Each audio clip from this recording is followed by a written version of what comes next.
The Silver Creek Saloon was exactly what you'd expect from a frontier town in 1879. Dusty, loud, smelling of whiskey and tobacco, and something vaguely dangerous. The gold rush had brought all sorts of people to the small Colorado settlement. Miners with money in their pockets, drifters looking for work, businessmen chasing fortune, and men with pasts they were trying to forget. I was nursing a whiskey in the corner when she walked in. My name is Thomas Wheeler, and I was 42 years old that autumn. I'd spent the last 20 years on the frontier, moving from ranch to ranch, never staying long enough to matter. I was a man without roots, without family, without anyone who would miss me if I disappeared tomorrow. I'd run from something once, something I'd rather not remember, and running had become a habit I couldn't break. I was 6'2", with broad shoulders from years of hard work, my dark brown hair touching my collar, and a full beard that made me look harder than I actually was. My hands were rough and scarred, my face weathered by sun and wind. She was young, maybe 18, with long dark brown hair that fell in waves down her back, and delicate features. She was with 3 miners, older men with money from recent strikes. She was laughing too hard at their jokes, dancing in ways that were too provocative for a girl her age, wearing a fancy white lace dress, far fancier than anything the local seamstress usually made, the kind of dress that suggested she'd been spending money she shouldn't have. She was performing a version of herself that didn't quite fit. I could see it clearly because I'd spent 20 years watching people perform. I'd learned to see through the act to the scared person underneath. Her name was Sarah Morrison. I knew her father, or had known him, years ago, before he died. Richard Morrison had been a good man, built a ranch from nothing, treated his workers fair. He died from an infection that turned gangrenous when Sarah was just a baby. All she had of him was his absence. But I knew her mother.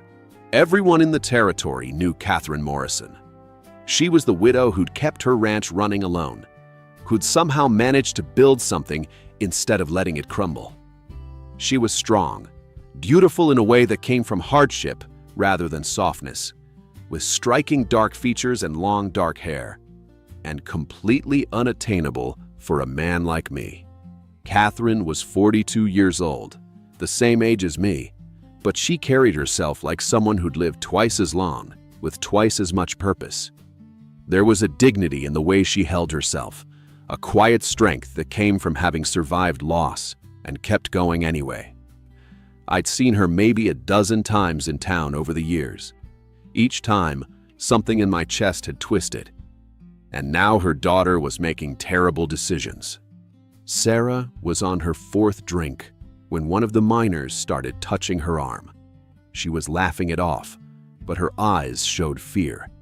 The kind of fear that girls her age shouldn't have to learn about. "That's enough," I said, standing up.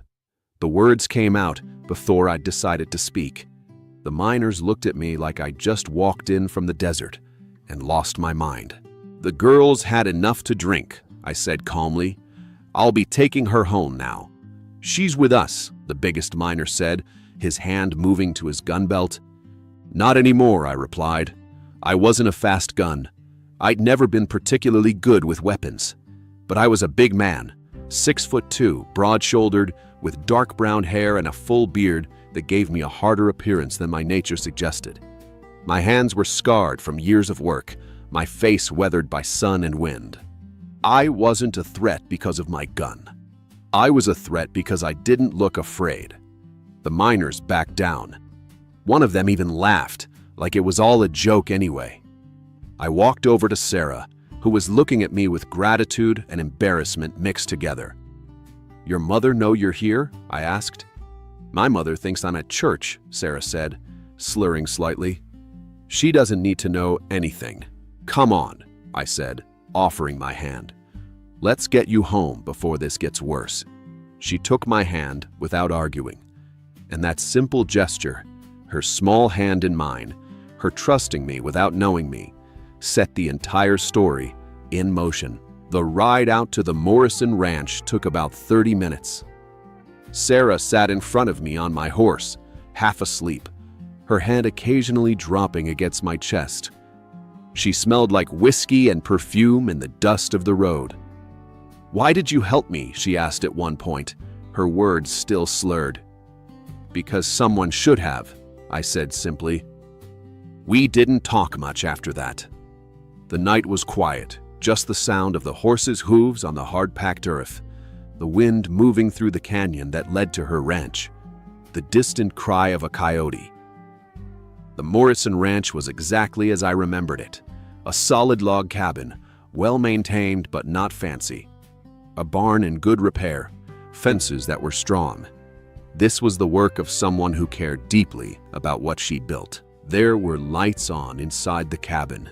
Sarah realized we were home and suddenly straightened up, panic flooding her face. "My mother can't see me like this," she said.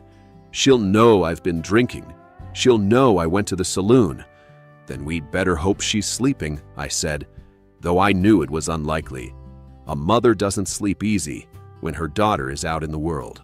I dismounted first, then helped Sarah down. She was steadier now, the cold night air having sobered her slightly. But she still smelled like whiskey, and her dress was disheveled from the dancing. "Come on," I said, leading her toward the porch. "Let's get you inside and to bed." But the door opened before we could knock. Catherine Morrison stood in the doorway, backlit by the lamp behind her. She was wearing a simple cream-colored nightgown with delicate lace trim, her long dark hair in a loose braid down her back.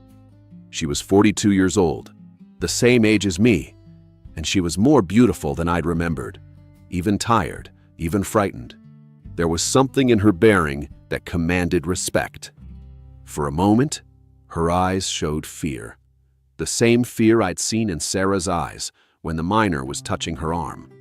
The fear of a mother who has left her child alone and is terrified something has happened.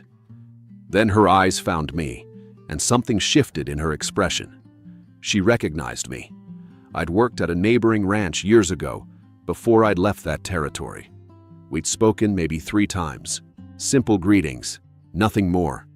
But I could see in her eyes that she remembered. "What happened?" she asked, stepping forward. "Is Sarah hurt?" "She's fine," I said quickly. "Just needed some help getting home from town." Catherine's eyes went to her daughter, taking in the disheveled dress, the smell of whiskey, the guilty expression on the girl's face. "Sarah," Catherine said, her voice sharp as a whip.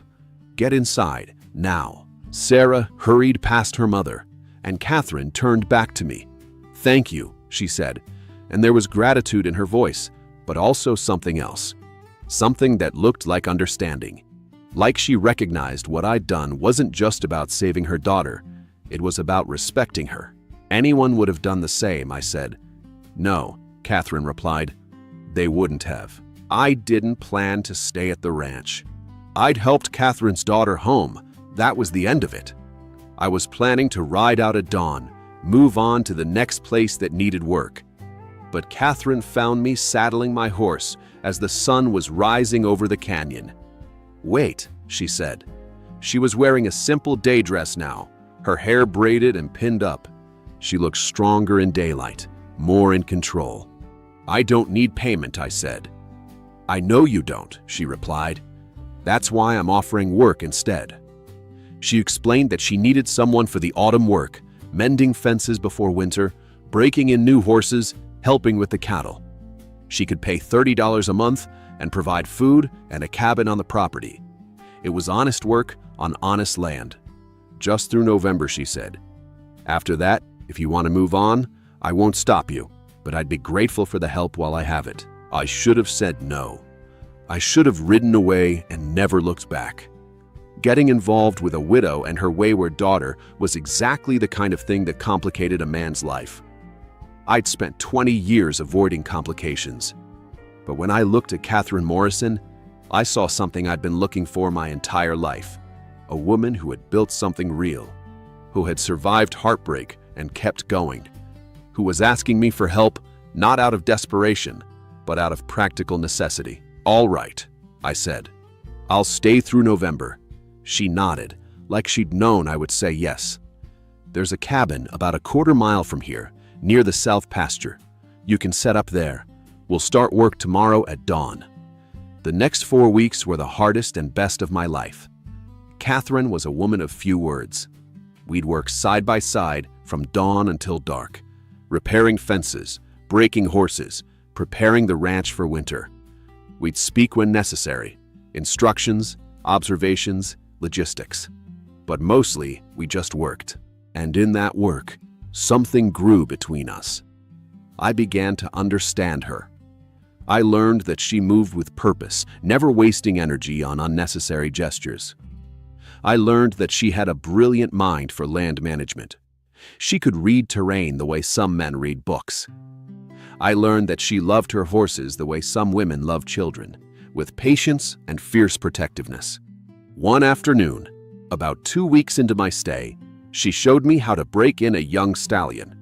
She moved with such confidence, such understanding of the animal's nature, that I found myself watching her instead of the horse. "You're not paying attention," she said, catching me staring. "I am," I replied, "just learning from observation." She smiled then, a real smile, not the polite expression she usually wore. It made her look younger, less burdened. "Pay attention to the horse," she said, "not to me."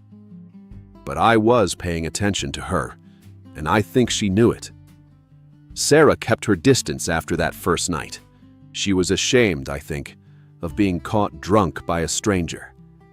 And she was angry at her mother, whose disappointment had been sharp and unforgiving. But as the weeks passed, she began to soften. She'd watch me work, and eventually, she started helping with small tasks. By the middle of October, she was asking me questions about the ranch, about how to judge a horse's temperament, about the best way to mend a fence so it would hold through winter. One evening, as Catherine and I were checking the fence line, she said, "Sarah's warming up to you." I wasn't sure she would. She was right to be angry, I said, both at the situation and at me for being part of it. "She's learning," Catherine said quietly, "about consequences, about why I worry, about why some kinds of freedom are actually just traps." Catherine paused, looking out across the darkening pasture. "When my husband died, I thought I had to protect her from everything. But maybe what she needed was to make mistakes and see them for what they are." "Did you learn that?" I asked. "That mistakes can teach?" Catherine was quiet for a long moment. "Yes," she said finally. "When my husband died, I learned that the price of love is the possibility of loss. I haven't been sure since whether it's worth paying, whether it's better to have loved and lost, or never to have loved at all." I wanted to tell her that it was, that watching her work, seeing her intelligence and strength had made me believe that love, real love, was worth any cost. But I didn't have the right to say those things. Not yet. It was October when everything changed. We'd been working on the north pasture, moving the cattle to fresh grass before the snow came. It was hard work, physical and demanding. By afternoon, we were both exhausted. We stopped at a stream to water the horses and rest for a moment. Catherine sat on a rock, and I sat beside her, keeping a respectful distance. "Why did you really help Sarah?" she asked. "I've thought about lying. I thought about giving some noble explanation about duty or decency. Because I knew her mother," I said instead. "And I couldn't stand the thought of her being hurt. Not just Sarah, you. I couldn't stand the thought of you being hurt by something you couldn't prevent." Catherine turned to look at me. There was something vulnerable in her eyes, something she usually kept hidden behind strength. "I was so angry with her," Catherine said quietly, "for being reckless, for sneaking out, for putting herself in danger. But mostly, I was terrified. Terrified that I couldn't protect her anymore, that she's becoming a woman, and I'm losing my grip on her." "You're not losing her," I said.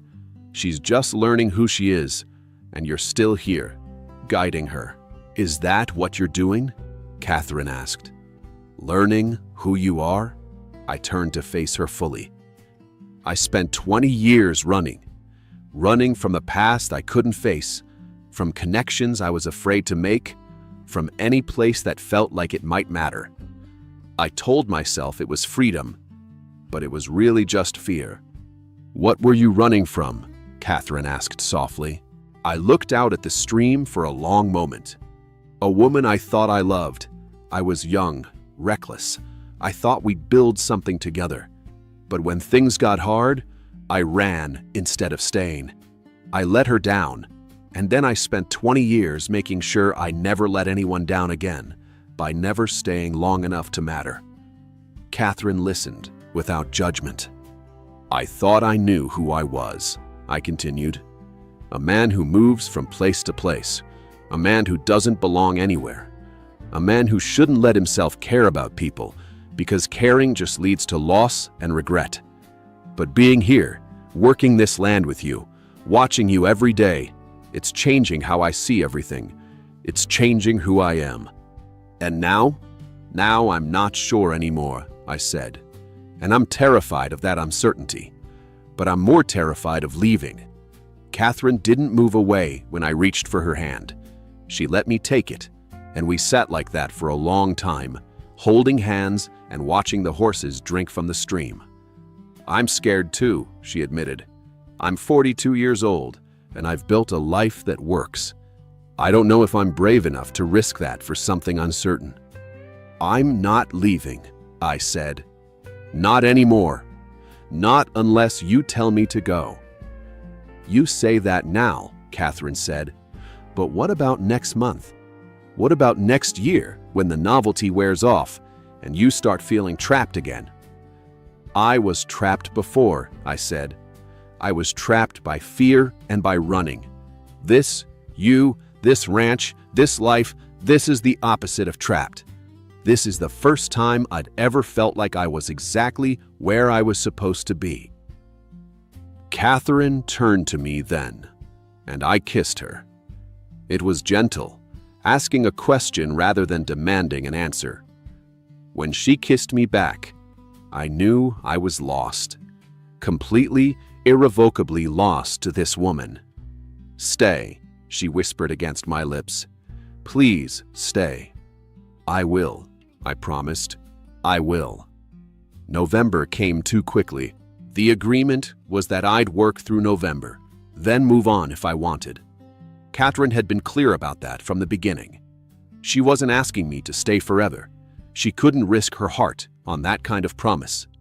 She was asking for autumn work, and whatever this was between us, nothing more. But we both knew something had changed irrevocably.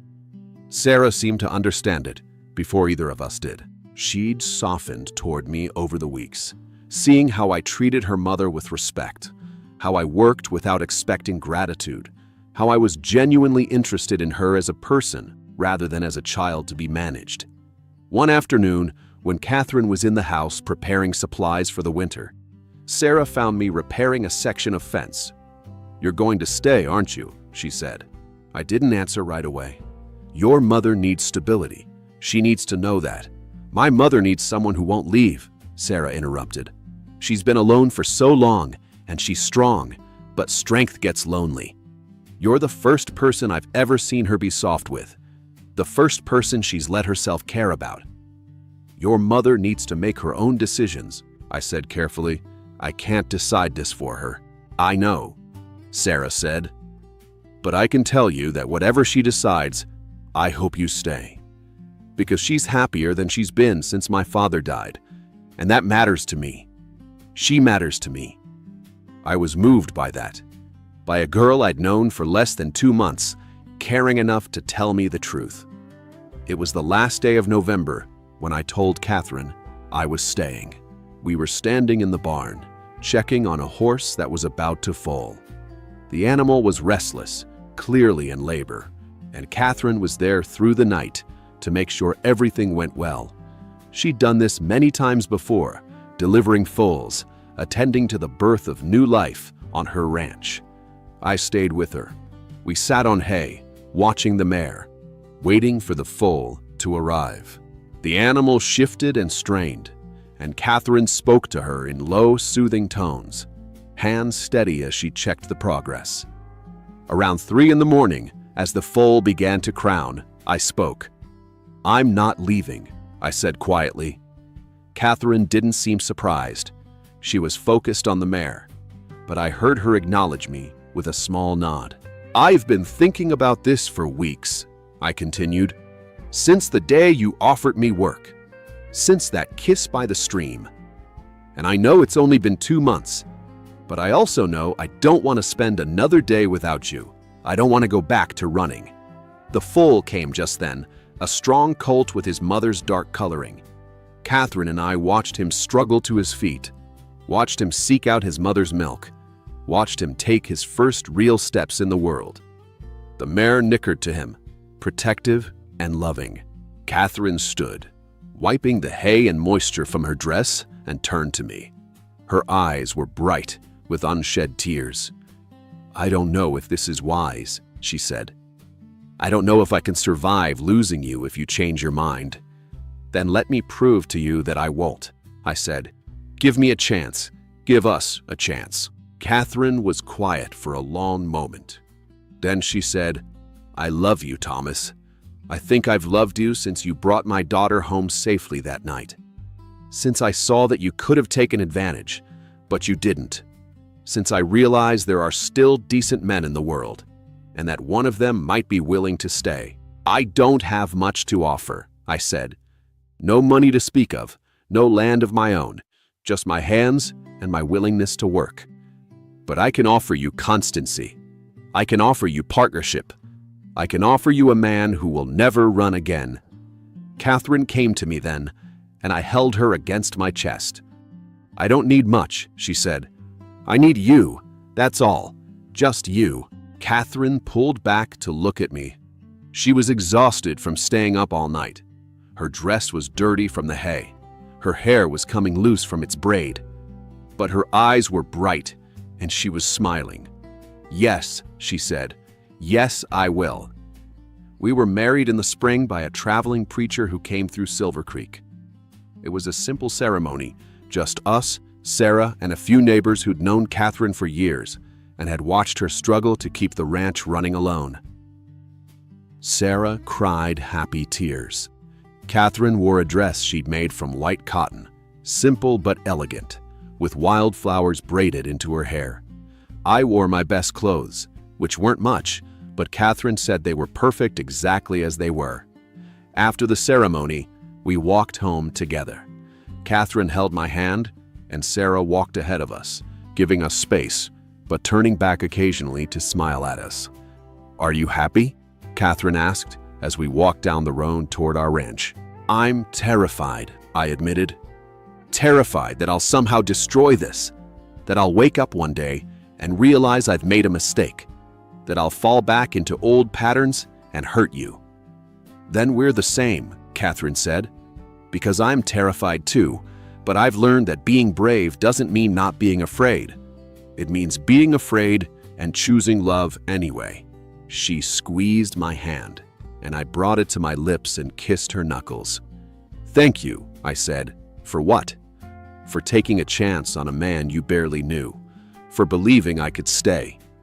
"Thank you," Catherine replied, "for being the kind of man who was worth the risk." 30 years passed. Catherine and I built a life together. We expanded the ranch. We helped Sarah meet a good man, a rancher from 3 counties over, and watched her build her own ranch nearby. We had grandchildren who grew up on the land we'd worked, who learned to ride and rope and understand the rhythms of the frontier. Catherine's hair turned silver, and her back curved slightly from decades of work, but her eyes remained sharp and intelligent. My hands became more gnarled from work, but they could still build things, still fix what was broken, still hold her at night. I kept the cabin I'd lived in those first months. We never tore it down. It became a reminder of where we'd started, how far we'd come. One evening, sitting on the porch of our home, watching the sun set over the canyon that had become so familiar to me, Catherine turned to me and asked, "Do you ever regret it? Staying, marrying a widow with a difficult daughter, building this life with someone who was so afraid?" I took her hand, still strong and capable even with age. "Not for a single day. You gave me a home, Catherine. You gave me purpose. You gave me a reason to stop running. You showed me what it meant to belong to something, to someone. That was a gift I didn't know I needed until you offered it." "And you gave me companionship," she replied. "You gave me partnership. You gave me proof that life doesn't end when you lose someone. It just changes direction. It becomes something new, something better maybe than what came before." We sat in silence then, watching the sunset, listening to the sounds of the ranch settling in for the night. Somewhere in the distance, a coyote called out. The wind moved through the canyon that led to our home, carrying with it the scent of sage and horse and earth. I thought about that night when I'd brought Sarah home, drunk from the saloon. How such a small decision to help a girl I didn't know had led to everything that mattered in my life. How one moment of decency had rippled outward and changed not just my life, but Catherine's and Sarah's and generations to come. "Thank you," I said. "For what?" Catherine asked, a smile in her voice. "For being brave enough to let me stay, for taking a chance on a drifter, for loving me even when I didn't believe I deserved love." "Thank you," Catherine replied, "for being the kind of man who is worth the risk, for being the kind of man who stops running, for being the kind of man who stays." The ranch is still operating today, generations later. The log cabin has been expanded, but the original structure remains, preserved as a reminder of its history. The barn still stands. The fences that Catherine and I repaired still mark the property lines, still hold strong against winter storms and time. But what mattered most, what has lasted more than the buildings or the land, is the love story that began when a drunk girl stumbled into a stranger's arms in a frontier saloon. It's a story about second chances, about a man who'd spent his whole life running, finally finding a reason to stop. About a widow who'd learned to be strong alone, learning to be even stronger with someone beside her. About a girl learning that her mother's vulnerability wasn't weakness, but the greatest kind of strength. It's a story about how sometimes the most important moment in your life comes when you do something small and decent for someone you don't know. How that one act of kindness can ripple outward and change everything, not just for you, but for generations to come. I told this story to my grandson not long before I died. I was 87 years old, and Catherine had passed 5 years earlier. I told him that life isn't about the dramatic moments. It's about showing up. It's about doing what's right, even when it's inconvenient. It's about being brave enough to let someone love you, and brave enough to love them in return. "Your grandmother," I told him, "was the strongest person I ever knew. Not because she never fell down, but because she got back up. Not because she never hurt, but because she loved anyway." And I had the privilege of spending 30 years watching her, working beside her, loving her. That's more than most men get. That's more than I ever deserved, and I'll be grateful for it for eternity. He asked me if I had any regrets. "Not a single one," I said. "Not from the moment I picked that drunk girl up off the floor of the Silver Creek Saloon. Because that moment, that small, seemingly inconsequential moment, was the moment my real life began." I closed my eyes and smiled, remembering Catherine's face in the lamplight that first night, remembering the feel of her hand in mine, remembering 30 years of mornings waking up beside her, of work that mattered, of a life that finally made sense.